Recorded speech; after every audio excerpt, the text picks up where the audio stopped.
미국 대선 이후 연방준비제도의 기준금리 인하 기대감이 줄어드는 모습입니다. 내후년엔 금리 인하 정책을 거두고 다시 인상으로 돌아설 수 있는 전망도 나오는데요. 그 자세한 내용 홍경표 기자와 함께 살펴보겠습니다. 네, 안녕하십니까? 안녕하세요. 네, 이제 미국 연준이 통화 정책을 전환한 지 얼마 되지도 않았는데 벌써부터 금리 인하 기조에 힘이 빠질 수 있다는 분석이 나오고 있습니다. 네, 맞습니다. 도널드 트럼프 이게 행정부의 관세와 재정 정책이 인플레이션을 키울 것으로 예상이 되고 있는데요. 이 때문에 물가를 잡기 위해서 미국 연방준비제도가 금리 인하 속도를 조절할 수 있다, 이런 분석이 나오고 있습니다. 선물시장 참가자들은 내년 10월 FOMC 이후에 미국 기준금리가 3.3에서 3.25%에 있을 확률이 한 1.9%로 이제 책정을 했습니다. 지금의 미국 기준금리는 4.5에서 4.75%인데요. 그런데 이 두 달 전까지만 해도 이 시나리오가 25.8%였습니다. 1%대가 아니었는데, 그러니까 이른바 시장 참가자들의 대세라고 볼 수가 있겠습니다. 하지만 지금은 예상 금리 레벨 자체가 좀 높아졌다, 이렇게 볼 수가 있겠습니다. 이보다 100bp가 높은 4에서 4.25% 기준금리 예상이 26%로 높아졌는데요. 사실 이 예상은 두 달 전에는 0%였습니다. 예상보다 더딘 물가 상승률 둔화와 트럼프 당선이 내년 전망 금리를 높이는 요인으로 작용되고 하는 것으로 좀 분석이 되고 있고요. 그러니까 결국 내년까지는 뭐 금리 인하 폭이나 그 횟수가 줄어들 수는 있는데 그래도 일단 내리기는 내린다는 건데. 맞습니다. 내후년에는 아예 금리를 아예 반대로 다시 올릴 수 있다라는 관측도 나온다고요. 그 내년 1월 트럼프 2기 행정부가 출범하게 되는데요. 트럼프 경제 정책의 대략적인 예측은 공약을 통해서 예측은 가능하지만 이 구체적인 경제 파급력은 바로바로 이게 포착하기 좀 어려울 수가 있습니다. 그리고 현재 제롬 파월 연준 의장의 임기가 2026년 6월인데 내년 경제 상황에 맞춰서 연례부터 좀 진행해 오던 이 통화 정책 전환, 금리 인하를 진행할 수가 있어요. 그래서 이제 파월 다음 오는 차기 의장이 부담을 떠안고 통화정책 전환 기조를 바꿀 수도 있다, 이런 분석이 나왔습니다. 그러니까 이 미국의 금리 인하 기조가 시한부일 수 있다는 뜻이고요. 무디스 애널리틱스는 이제 트럼프 정부 아래서 더 높은 인플레이션과 더딘 성장을 예상한다면서 이 관세와 이민자 추방은 부정적인 공급 충격을 줄 것이다, 이렇게 전망을 했고요. 결국은 물가가 문제라는 거네요. 맞습니다. 그러면서 이제 2025년에는 연준이 금리를 인하하는데 문제가 되지 않을 수 있지만 2026년 같은 경우에는 연준이 금리 인상을 시작해야 하는 입장에 놓일 수가 있다면서 그때가 좀 문제이면서 논쟁거리에 놓일 수 있다고 이렇게 분석을 하기도 했습니다. 그리고 지금 트럼프 정부는 지금 1년간 파월 의장과 함께 일을 해야 합니다. 파월 의장이 임기를 꼭 채운다고 했었으니까요. 이 기간에 파월 의장을 얼마나 압박하는지에 따라서 이제 정부의 어떤 금리 장악력을 가늠할 수 있을 것으로 보입니다. 저금리를 선호하는 이 트럼프 당선인의 경우에는 연준 의장이 누구든 인플레이션이 어떻든 인하를 우선적으로 좀 요구를 할 수가 있습니다. 이 압박이 구체적으로 어느 정도까지 통하는지가 중장기 금리 불확실성을 키우는 변수라고 할 수가 있겠습니다. 네, 알겠습니다. 미국 통화 정책 관련 내용이었고 다음 뉴스 보겠습니다. 미국 엔비디아 주가 약세 후 반전 마감.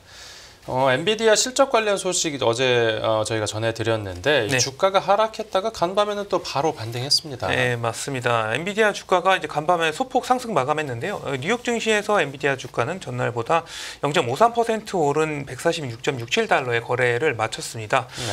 이게 3분기 실적 발표 후에 호실적에도 시간을 거래해서 1% 안팎으로 이제 하락했던 것과 비교하면 반전에 성공한 셈이다. 이렇게 볼 수가 있겠고요. 주가는 장 시작과 함께 이제 상승세를 보였고 사상 처음으로 한 주당 150달러 선을 넘으면서 152.89달러까지 이 고점을 찍기도 했습니다. 이후에 하락세로 돌아서기도 했지만 다시 매수세가 유입되면서 상승세로 장을 마감했고요. 그 실적이 기대에 못 미친다고 하면서 어제까지만 해도 이제 주가가 살짝 내렸던 건데 이렇게 주가가 다시 오른 건 미워도 다시 한번 이런 겁니까? 이 엔비디아가 이제 본격적으로 생산에 들어가는 이 새로운 AI 칩 블랙웰을 중심으로 해서 엔비디아가 여전히 향후 성장에 대한 기대감이 좀 큰 것으로 분류가 되고 있어요. 네. 실적도 생각해 보니까 시장 예상치를 웃돌아서 잘 나왔고 블랙웰 같은 경우도 잘 팔릴 것으로 생각하다 보니까 엔비디아 주식에 다시 매수세가 몰린 것으로 볼 수가 있겠습니다. 젠슨 황 엔비디아 CEO는 실적 발표 후에 이 블랙웰 생산을 본격화하고 있다면서 이번 분기 그러니까 11월부터 내년 1월까지는 당초 예상보다 많은 블랙웰을 이제 제공할 수 있을 것이라고 말했습니다. 시장에서는 지금 엔비디아가 어떤 피크아웃에 있다는 주장도 나오고 있는데 여전히 이 GPU 수요가 공급을 앞질러서 엔비디아의 성장세가 지속될 것이라는 분석도 나오고 있고요. 네, 이어서 다음 뉴스 보겠습니다. 네, 비트코인 10만 달러 눈앞 미국 SEC 위원장 사퇴 발표.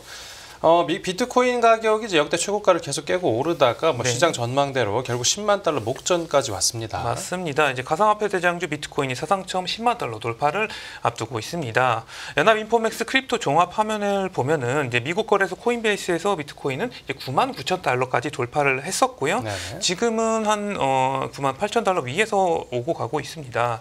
2017년 11월 처음으로 1만 달러를 돌파하면서 상승 곡선을 그려온 이후에 7년 만에 이 10만 달러 시대에 돌입할 태세라고 볼 수가 있겠는데요. 네.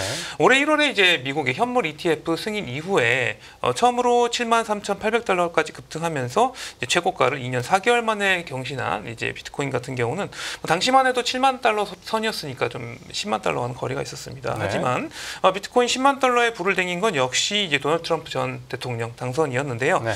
미국 대선 전까지 7만 달러 아래에서 거래되던 비트코인 같은 경우는 10만 달러 선을 기준으로 지금 16일간 한 45% 급등했습니다. 네. 이 트럼프 효과라고 볼 수가 있겠는데요. 사실 이 트럼프 대통령 같은 경우는 전 대통령 같은 경우는 일기 행정부 시절에 좀 입장이 부정적이었어요. 가상화폐. 네. 하지만 이 트럼프 당선인의 가상화폐의 시각은 이번에 확 바뀌었습니다. 현 정부의 어떤 규제 강화에 불만을 나타냈던 가상화폐 업계는 이번 대선에서 막대한 어떤 대선 자금 기부를 통해서 이 트럼프 대선 전 대통령의 당선에 올인을 했습니다. 네. 결과적으로는 성공한 셈이 됐고요. 그리고 대선 기간인 올해 7월 트럼프 당선인이 이제 가상화폐 연례 최대 행사인 비트코인 컨퍼런스에 미국 대통령 후보로서는 처음으로 참석하면서 업계에 대한 애정을 드러냈습니다. 예. 그는 미국이 지구의 가상화폐 수도이자 세계의 비트코인 슈퍼파워가 되겠다고 하면서 가상화폐 산업을 적극적으로 육성하는 친비트코인 대통령이 되겠다고 공약을 하기도 했습니다. 네. 거기다가 트럼프 당선인은 가상화폐 관련해서 대통령 자문위원회를 신설하기로 약속하기도 했고요. 트럼프 2기 행정부에서 비트코인이 국가 준비자산이 될 것이라는 기대감도 커지고 있습니다. 그러니까 미국이 이 비트코인을 준비자산으로 저장을 하면은 세계 다른 나라들도 이를 준비자산으로 매입할 가능성이 크고 네. 이 때문에 이 총량이 정해져 있는 비트코인에 대한 희소성이 커지면서 가격 상승으로 이어질 것이라는 분석도 나오고 있고요. 네, 또 큰 이슈가 하나 있는데요. 맞습니다. 지금 미국 증권거래위원장이 사퇴하겠다고 했는데 네. 그동안 가상화폐 규제에 네. 좀 앞장섰던 인사니까 이번 소식도 비트코인 가격에는 긍정적으로 작용했겠죠. 맞습니다. 게리 겐슬러 미국 증권거래위원 SEC 위원장이 도널드 트럼프 당선인 취임식 날에 이제 사퇴를 하겠다고 밝혔습니다. 네. SEC에 따르면 겐슬러 위원장은 내년 1월 20일의 자리에서 물러날 것이라고 말을 했는데요. 1월 20일은 이제 트럼프 당선인이 대통령에 취임하고 트럼프 2기 행정부가 출범하는 날입니다. 사실 원래 그 2026년까지 겐슬러 위원장이 잔여 임기를 남겨두고는 있었는데요. 네. 이 정권 교체에 따른 관례대로 좀 사임하기로 결정한 것으로 풀이가 되고 있습니다.